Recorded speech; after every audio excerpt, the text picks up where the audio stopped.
سبيل الدموع سبيل مريح تنهدى يا صاحي كي تستريح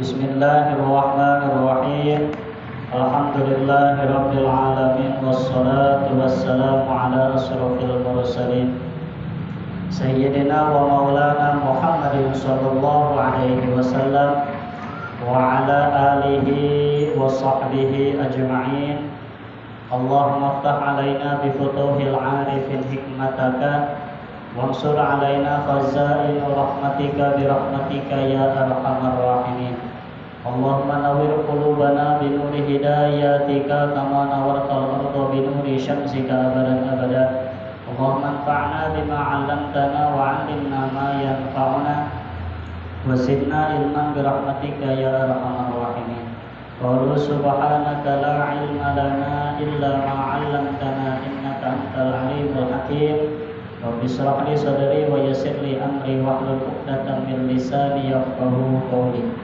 ربنا إنك جامع الناس ليوم لا ريب فيه إن الله لا يخلف الميعاد ربنا افتح بيننا وبين قومنا بالحق وأنت خير الفاتحين والحمد لله رب العالمين قال المؤلف في هذا الكتاب رحمه الله تعالى ونفعنا بعلومه آمين بسم الله الرحمن الرحيم فصل في واجبات أم القرآن شروط الفاتحة 10 فالأكثر الأول الترتيب بأن يأتي بها على نظمها المعروف والثاني الوالة بأن لا يأتي بفاصل والثالث مراعاة حروفها والخامس ألا يسقط سقطة طويلة إلى آخره صدق الله العظيم. Para jamaah kaum muslimin rahimakumullah, pertama dan yang paling utama marilah kita sama-sama panjatkan puja pada puji kehadirat Allah Rabbul Izzati yang telah melimpahkan rahmat dan berbagai aneka ragam nikmatnya kepada kita semua, terutama nikmat iman wal Islam serta nikmat sehat panjang umur. Sehingga alhamdulillah dengan nikmat tersebut kita kembali dapat melaksanakan kewajiban kita sebagai umat muslim, yaitu thalibul ilmi. Mudah-mudahan tidaklah kita keluar dari tempat ini melainkan Allah hapuskan dosa-dosa kita. Amin ya rabbal alamin. Shalawat wa salam yang makrunan bita'dim semoga senantiasa Allah curahkan kepada baginda Rasulullah Muhammad sallallahu alaihi wasallam, kepada keluarganya, kepada sahabatnya, termasuk kita semua sebagai umatnya yang senantiasa istiqomah, berusaha dan berupaya menjalankan atas segala syariat-syariatnya. Para bapak hadirin kaum muslimin rahimakumullah, pada pertemuan kali ini kita akan membahas tentang apa-apa saja yang diwajibkan ketika kita membaca Ummul Quran. Apa itu Ummul Quran? Ai al-Fatihatul Kitab, yakni surat Al-Fatihah. Nah, itu ada syarat-syaratnya dan fi wajibati Ummul Kitab, dan kita diwajibkan ketika membaca surat Al-Fatihah khususnya di dalam ibadah sholat. Nah, kalau misalkan wajib ketika kita meninggalkan berarti kita batal sholat kita. Nah, ini harus ada syurutul Fatihah. Adapun syarat-syarat membaca surat Al-Fatihah itu kata Imam Nawawi ada 10. Bal aksaru, bahkan lebih banyak, tidak 10, bahkan lebih. Nah, tapi di sini disebutkan ada 10. Gitu ya. Nah, kalau kita berbicara tentang syarat ditegaskan dalam surahan yang lain, asyartu ma yutawaqqafu 'alaiha sihhatus shalah wa laysa minha. Kata Imam Nawawi yang dinamakan dengan syarat itu yaitu ditunggu 'alaiha sihhatus shalah, ditunggu kesahannya itu dalam ibadah sholat seseorang, itu yang dinamakan dengan syarat. Ma yutawaqqaf itu den antos, kata bahasa coretannya. Iku barang kang den antos alaiha ing atase syarat opo sahe sholat. walaisat minha, tapi tidak dikatakan wajibnya sholat. Contoh, syarat sah sholat itu salah satunya harus suci daripada hadas, berarti harus punya wudu. Selama itu orang melaksanakan ibadah sholat harus mempunyai wudu, tidak terkecuali mau laki-laki mau perempuan lagi melaksanakan ibadah sholat itu harus mempunyai wudu. Baik itu dia sedang melaksanakan sholat, tengah-tengah sholat sampai akhir salam itu harus dawam wudu, daimatul wudu, harus dawam, harus ada mempunyai wudu. Nah kalau tidak mempunyai wudu itu tidak sah sholatnya, gitu ya. Umpamanya sesudah wudu tengah-tengah sholat, umpamanya dia mengeluarkan kentur, aja. Udahlah, udah 2 rakaat ini tanggung, nggak bisa. Atau ada yang lebih jengkel lagi, udah 2 rakaat dia kentur. Ini kan maghrib 3 rakaat, dia ambil wudu, lumayan 1 rakaat lagi terusin aja lah. Emang sholat bapak mulia. Ada peraturannya, daimat mayutawaqqafu 'alaiha, harus diantos, harus ditunggu dan harus lengkap dari mulai takbiratul ihramnya sampai muluk salam itu harus tidak tidak lepas daripada syarat-syarat sholat. Gitu ya, kira-kira jelas tidak? Gitu ya. Nah, inilah persyaratan kata Imam Nawawi. Memang tidak termasuk dalam rukun sholat, tapi sihhatas sholat mayutawaqqaf, tapi ditentukan adanya orang itu kesahannya sholat di dalam yutawaqqaf, syarat-syarat sahnya sholat. Contoh yang lebih kita temukan lagi sehari-hari, pakaian yang kita pakai, awas dulu pakaian yang kita pakai.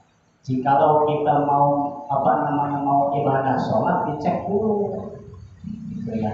Ini udah suci apa belum? Dicium dulu, takutnya tadi asal naruh di bawah takut kekencingan sama kucing, sama tikus. Jangan asal-asalan. Jangan misalkan umpamanya contoh nih, dia nggak dicek dulu, udah dipakai, udah dulu dipakai, tengah-tengah sholat dia sadar ini bau asem amat sih, dilanjutin aja tuh sampai beres. Ternyata setelah dicek asem bener ini, kencing kucing kayaknya ini. Nah kalau udah tahu kayak gitu awas, itu harus dibalikan lagi, harus diadakan lagi. Sebab apa? Tadi kesalahan dia tidak hati-hati, ya.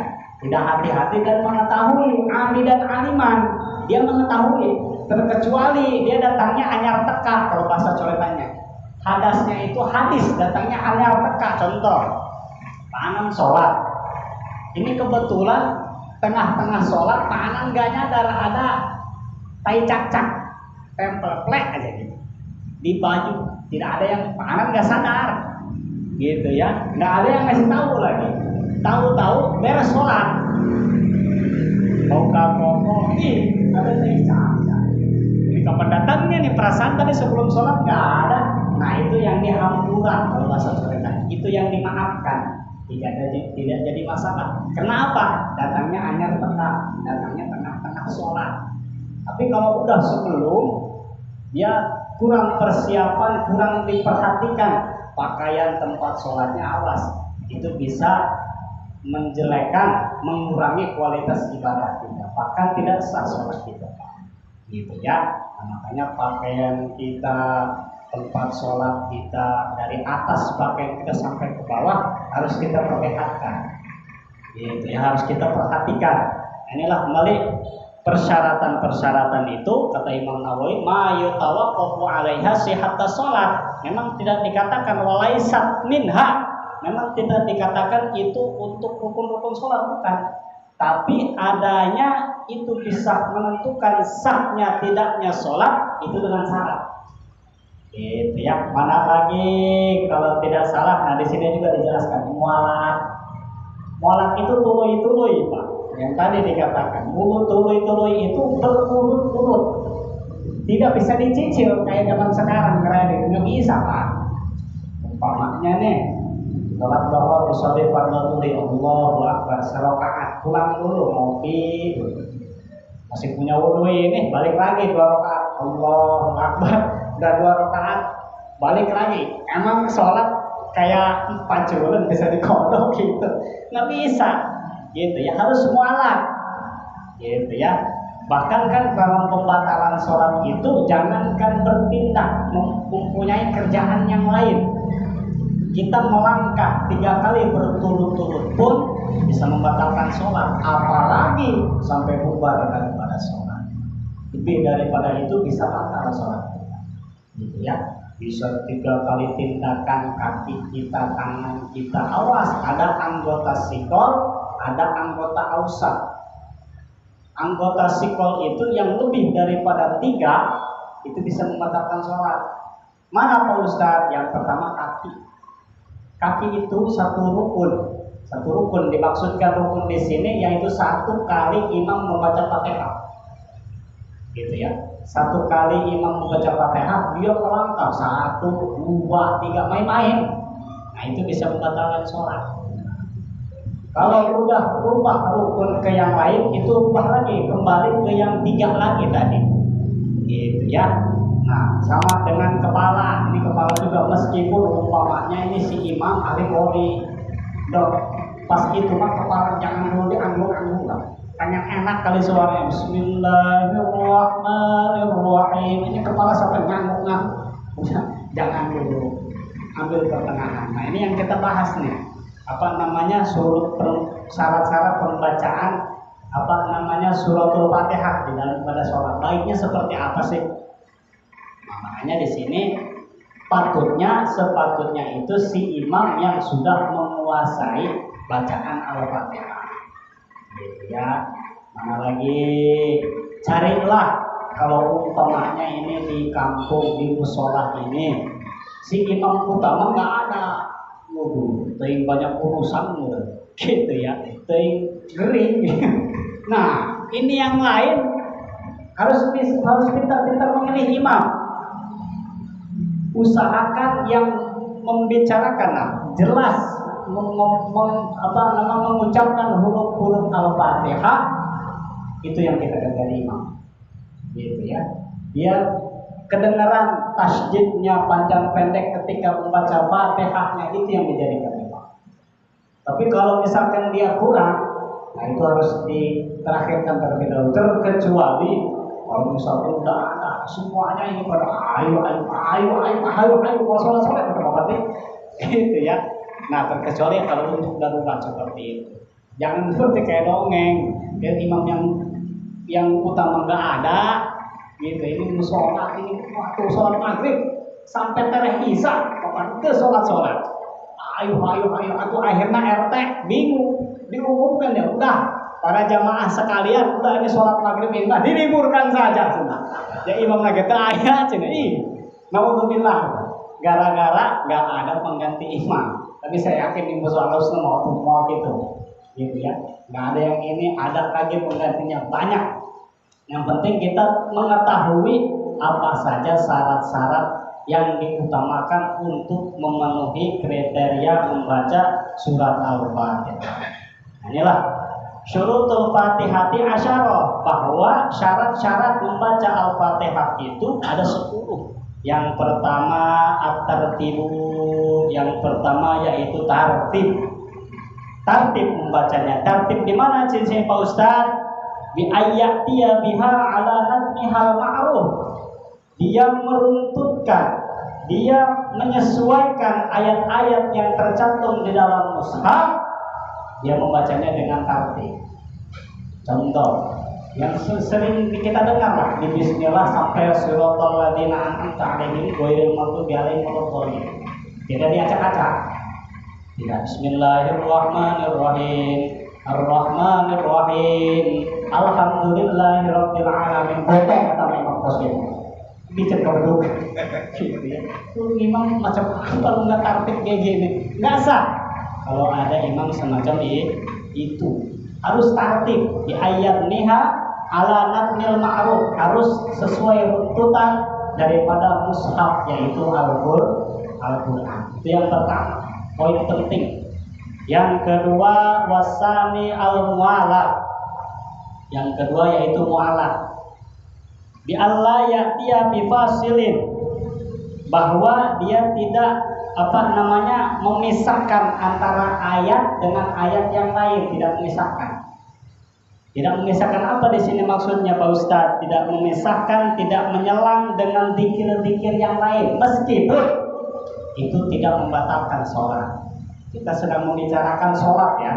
Umpamanya ada orang imam, Bismillahirrahmanirrahim, Alhamdulillahirabbil alamin, Subhanallah wa bihamdihi, Subhanallahil azim, Ar-Rahmanir-Rahim. Tidak sah sholat, sah sholatnya. Cuma kalau bisa ganti aja lah dikit, pakai aja di luar dikir, gitu ya. Nah itu meskipun diselang dengan zikir ajnabi, bahwa memang karena di sini di Imam Nawawi dikatakan walau qalilan itu tidak membatalkan, la tabtul sholatu, tidak batal sholatnya. Cuma kayaknya ini kalau di kampung Jawa ada imam kayak gitu halimu. Itu imam kok kayak gitu, banyakan pikir ya, wah ini sangat enggak nih sholatnya kan gitu, kepaanan pasti bertanya-tanya tuh, gitu ya. Ada lagi umpamanya Alhamdulillahirabbil alamin, Ar-Rahmanir-Rahim, Alhamdulillahirabbil alamin, misalkan diterusin lagi Maliki yaumiddin, itu tidak batal sholatnya. Cuma tadi bisa membuat risuh makmum. Kalau itu kejadiannya, mendingan si imam nanti aja di luar, sesudah salam silahkan. Karena tadi sedang baca Fatihah, bersin. Ketika bersin itu kan sunnah, hamdalah, bertasbih, alhamdulillah. Nanti aja di luar sholat, baru setelah Assalamualaikum warahmatullah, Assalamualaikum warahmatullah, Alhamdulillahirabbil alamin. Nah itu di luar sholat. Nah itu yang sebaik-baiknya. Nah memang kalau kita sedang menguji batal tidaknya sholat, hal seperti itu tidak membatalkan, Pak. Gitu ya. Di sini dijelaskan, wa in taqallala dzikrun ajnabi ghairu muta'alliqin, meskipun tidak dicumantelkan bisolati dengan sholat, la ilaha illallah wahdahu la syarikalah, lagi baca Fatihah, itu tidak batal, Pak. Membaca Fatihahnya tidak batal sholatnya, cuman hanya membuat risih makmum. Gitu ya. Misludalikis sholat. Adapun yang lain seperti membaca sholawat kepada Nabi, seperti lagi wa qaulu la ilaha illallah wallahu akbar wala haula wala quwata illa billahil aliyyil azim. Baik dia melakukannya itu secara dengan sengaja-sengaja atau nabi lupa, tetap tidak batal sholat dia. Gitu ya. Jadi bagaimana yang baik tadi? Yang baik itu seperti mualat. Jadi tinggalkan dulu zikir-zikir yang lain, sebab ketika seseorang ibadah sholat itu seakan-akan dia sedang mengadu argumen dengan Allah Subhanahu wa taala. Memang zikir juga salah satu kewajiban, cuma ada kewajiban kita sebagai syarat yang diibadahkan di dalam sholat, yaitu membaca ummil kita, membaca Al-Fatihah. Gitu ya. Inilah kalau kita berbicara tentang ummil kitab, kan ummi itu ibu, Pak. Makanya dikatakan ummil kitab, ibunya kitab. Itu seluruh mushaf di dalam Al-Quran seluruhnya ngindung kepada surat Al-Fatihah. Makanya ulama-ulama dulu hebat. Ketika tawassul, ketika istighosah, ketika apapun itu, syai'ulillahi walahumul Fatihah. Kenapa memilih surat Al-Fatihah? Karena di dalam Al-Fatihah tadi ummil kitab, ibunya seluruh mushaf, seluruh surat-surat daripada Al-Quran. Kalau kita kiaskan kepada kehidupan kita sehari-hari, yang dinamakan dengan ibu, itu kasih sayangnya sepanjang masa. Ada istilah kan, kasih ibu sepanjang masa, kasih bapak mah sepanjang jalan, Pak. Kalau ibu, meskipun di depan kita merengek, meminta uang, tidak dikasih, sudah 1 kali, 3 kali, 2 kali, sudah 3 kali sambil saya ngomong, rumah minta lagi. Itu mau buat besok, tapi dikasih aja sama ibu. Itu kasih sayang ibu. Bahkan ketika kita merasa kesulitan pun tetap dirangkul, Pak. Sebab ada kiasinya di alam dunia ini, gak ada anak 10 umpamanya ini si suaminya ini sudah meninggal atau tapi sudah diceraikan. Ibu bisa mengurus anak 10, tapi anak 10 belum tentu bisa mengurus ibu 1. Belum tentu.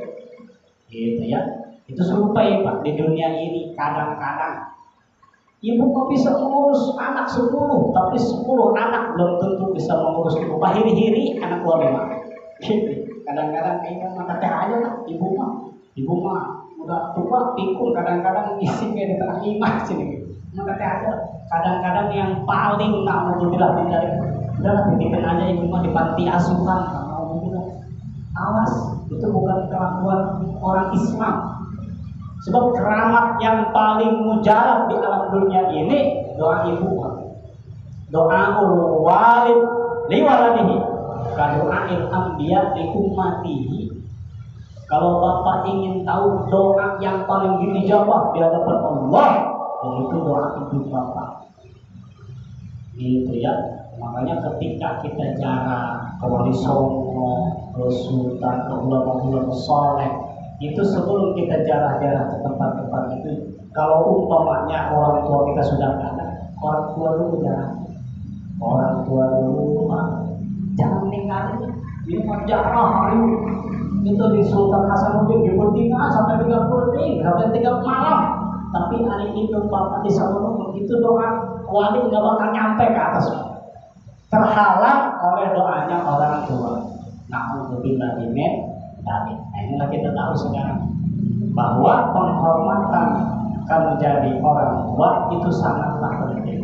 Inilah kembali ummul kitab, ibunya seluruh kitab Al-Quran. Sebab daripada surat 313 surat dikumpulkan oleh Allah faedahnya di dalam surat Al-Fatihah.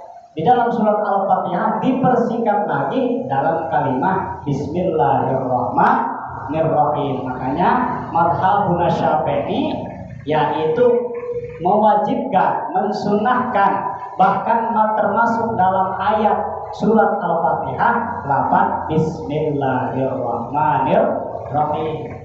Kita dibantarkan biasa, dikeraskan. Beda dengan madhab Maliki. Kalau malam Bapak main ke Arab Saudi itu bismillahnya nggak dikencangin, Pak. Bismillahirrahmanirrahim. Alhamdulillahirabbil alamin. Nah, kalau kita untuk Indonesia khususnya itu madhabnya Imam Syafi'i. Dikeraskan saja. Yang tidak dikeraskan itu pas takut. Alhamdulillah minasyaitonirrajim. Silakan. Bismillahirrahmanirrahim. Alhamdulillahirabbil alamin. Itu untuk bermadhab Syafi'i. Nah, inilah kembali. Jadi yang nomor kedua yaitu tertib di dalam mualat di dalam membaca surat Al-Fatihah. Bi Allah ya'tiya bi fasilin. Usahakan ada Imam Nawawi jangan ada hal-hal yang bisa memisahkan antara ayat 1 dengan ayat yang kedua. Harus dimualatkan. Gitu ya. Wasalisu mura'atu hurufiha. Nomor ketiga yaitu harus meraksa daripada huruf-huruf yang terkandung dalam surat Al-Fatihah. Wahia mi'atun wasamaniyatun wasalasuna bil ibtida'i bil fatihi al-wasli. Nah, huruf-huruf yang terkandung di dalam Al-Quran ada 138 kalau dimulai daripada kalimat Bismillahirrahmanirrahim. Itu harus diraksa betul-betul. Makanya tadi itu dipilih. Dia ini orang yang bisa membedakan ain dengan alif dan ain. Nah, itu kan khususnya untuk berguru kan. Jangan dibedakan. Gitu ya. Sebab bisa beda. Anta. Kalau misalkan beda itu hurufnya 1 aja. dia tandanya tidak meraksa terhadap huruf, bisa batal sholat. Alhamdulillah. Bisa lagi dia dengan tahu dengan kalimat amta harusnya. Dia dibacanya amtu umpamanya, itu bisa batal. Gitu ya. Jadi harus meraksa.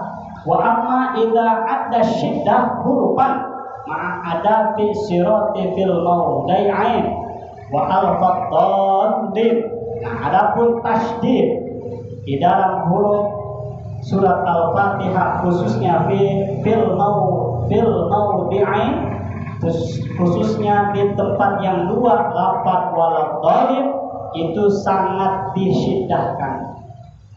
Waladhdallin itu harus disyiddahkan. Kalau menurut ilmu tajwid itu yang dinamakan dengan apa namanya? Mad lazim musaqqal kalimi.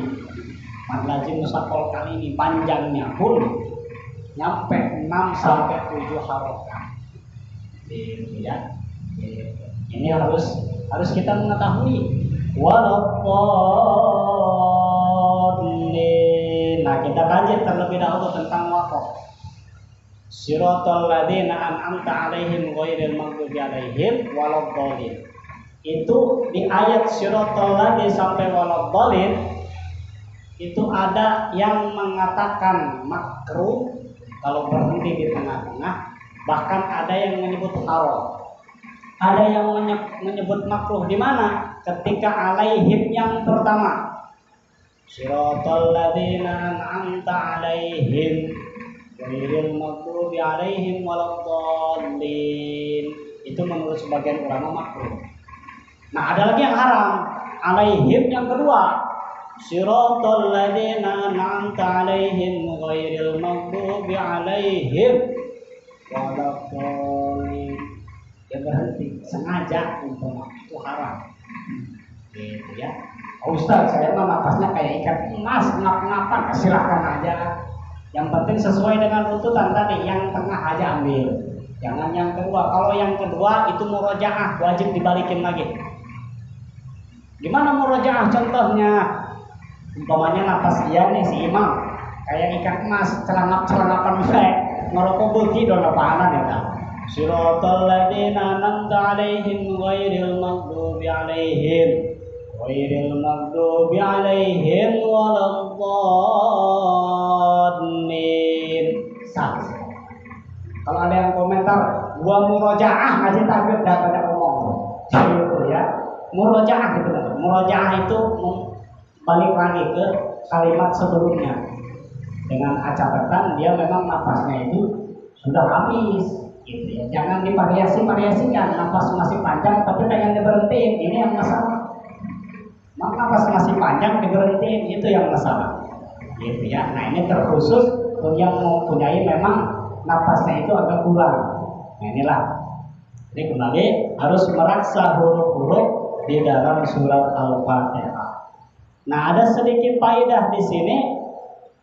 Kila ada huruf fil Fatihati ghairul mukarrari isnani wa ishruna harfan bi adadis sinin allati unzila fihal Qur'an. Nah, jadi ada satu faedah dikatakan bahwa bilangan huruf-huruf di dalam surat Al-Fatihah, selain kalau kita tidak membolak-balikan surat Al-Fatihah itu jumlahnya ada 22 huruf di bilangannya. Di ada di sini sama seperti hitungan tahun ketika Allah menurunkan Al-Quran. Ketika Allah menurunkan Al-Quran itu Pak tidak langsung, berangsur-angsur. Jumlahnya 22 tahun. Nah, 22 tahun itu sama seperti huruf yang tergantung dalam Al-Quran. Inilah keistimewaannya surat Al-Fatihah, gitu ya. Bahwa dipecahkan lagi kan oleh para ulama, itu huruf yang terkandung dalam Al-Quran ada 6.666 gitu, ayat di dalam Al-Quran. Makanya di dalam Al-Quran itu terbagi-bagi Pak. Di 6.660 ayat itu ada 1.000 ayat yang menceritakan tentang amar ma'ruf. Apa namanya amar ma'ruf? Amar ma'ruf itu perintahan. Ada lagi 1.000 ayat yang menceritakan tentang nahyu. Nahyu itu cegahan. Yang perkara-perkara yang dicegah oleh Allah Subhanahu wa taala itu ayatnya semua ada 1.000. Yang 1.000 ayat lagi ada yang dinamakan dengan wa'du. Wa'du itu janji.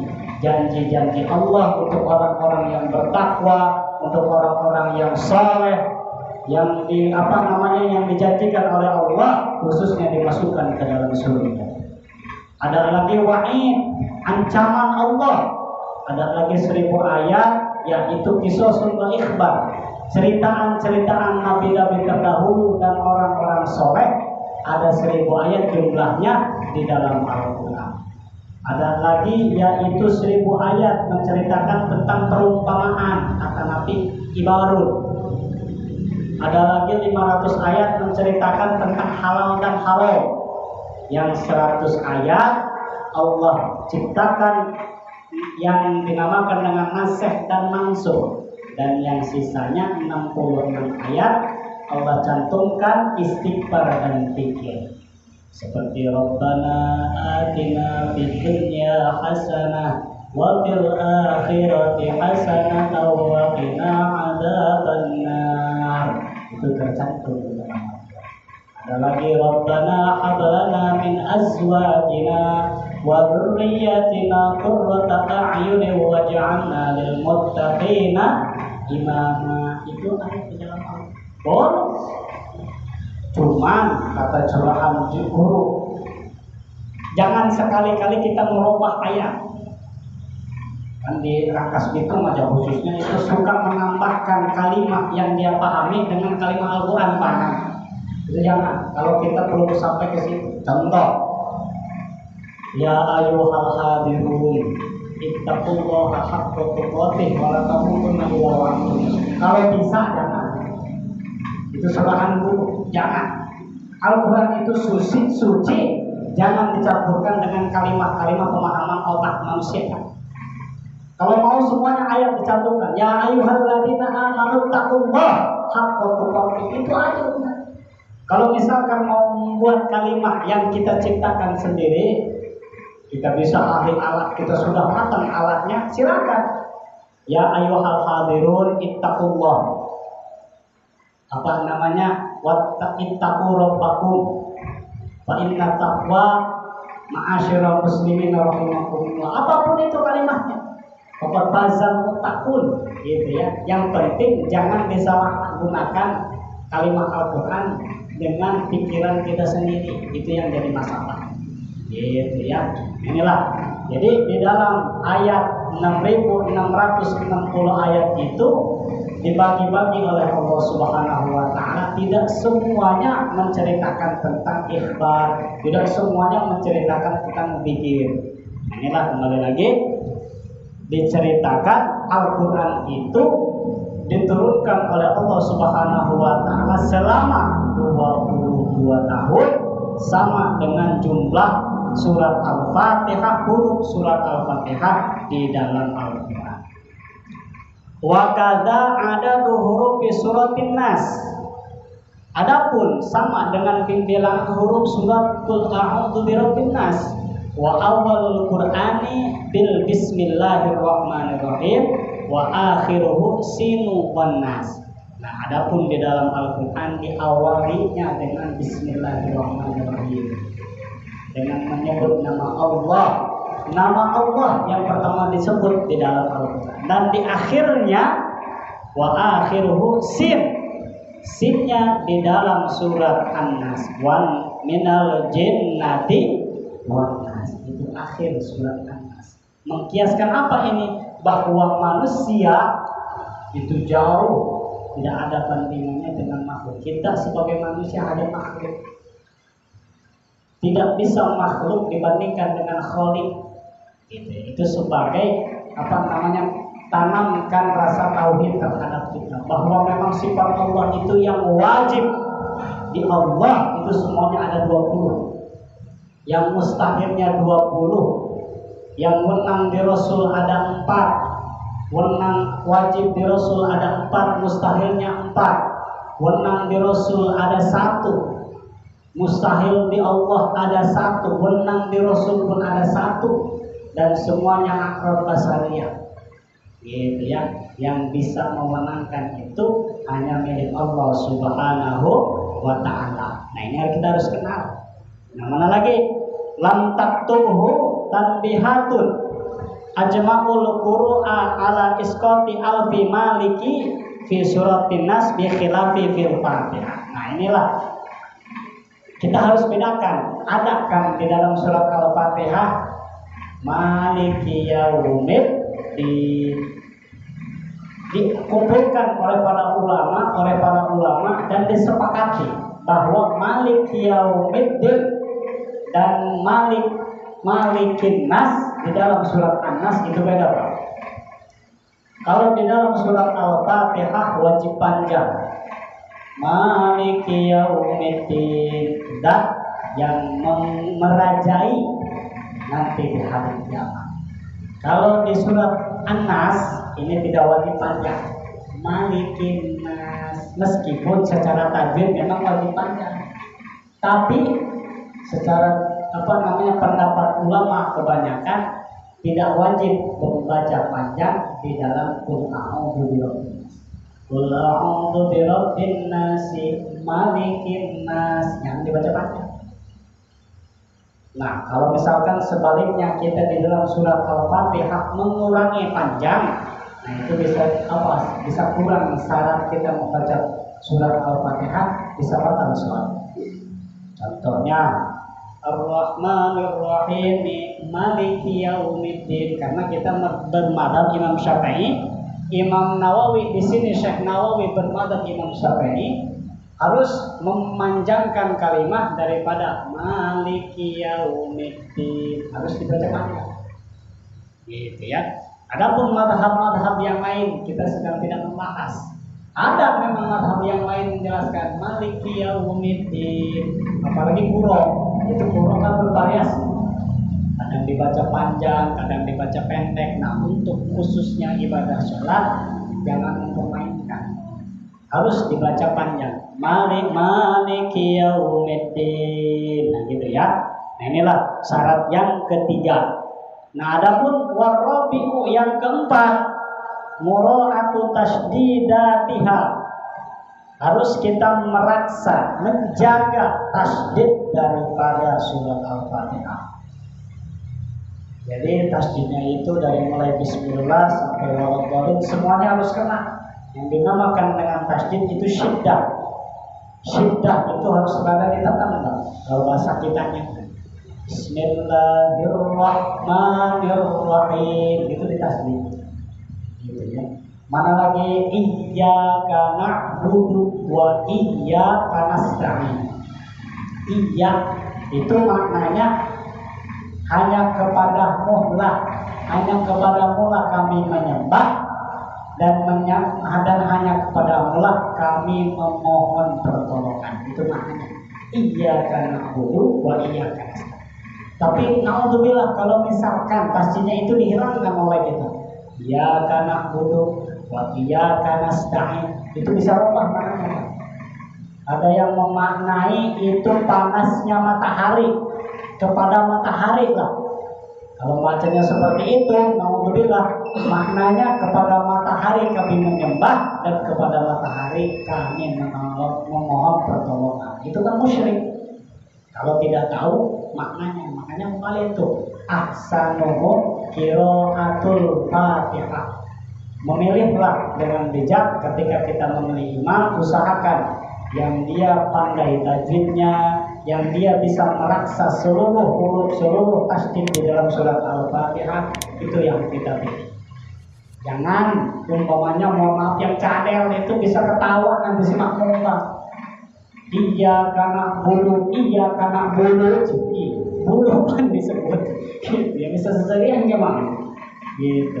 Nah, inilah harus kita meraksa huruf-huruf di dalam surat Al-Fatihah. Wal khamisu alla yasquta saktatan tawilah. Nomor kelima, yaitu kita harus tidak yaskut. Yaskut itu berdiam diri. Ketika tengah-tengah baca surat Al-Fatihah kita berdiam. Berdiamnya di sini saktatan tawilah, yang lama banget, jangan. Gitu ya. Kalau berdiam hanya dia mengumpulkan nafas, itu tidak jadi masalah. Tapi kalau sudah tawilah, gitu ya, entah kemerenung ya karena apa namanya. Baca Fatihah, Bismillahirrahmanirrahim, Alhamdulillahirabbil alamin. Cici, kok ini? Kok apa ya? Pikiran hutang kan imam dia. Subhanallah kata mama. Cicing baik gitu ya. Nah ini bisa batal Fatihah. Tapi kalau untuk menarik nafas, umpamanya apa namanya di dalam iyyaka na'budu wa iyyaka nasta'in ihdinas siratal mustaqim, dia tahu ayat ini apa namanya agak panjang, dia tarik nafas, tarik-tariknya atau tarik nafas gitu ya, sudah dapat nafasnya dibaca lagi. Itu bukan dikatakan dengan saktata tawil, tapi saktata tawilah, apa qalilah, saktah yang sedikit. Inilah yang sisanya yang 5 perkara kita bahas lain waktu. Mudah-mudahan kita semua diberikan ilmu yang bermanfaat. Mudah-mudahan kita dipanjangkan umur. Mudah-mudahan kita semua diselamatkan oleh Allah di dunia wal akhirah. Bi barakati ummil kitab Al-Fatihah. A'udzu billahi minasyaitonir rajim. Bismillahirrahmanirrahim.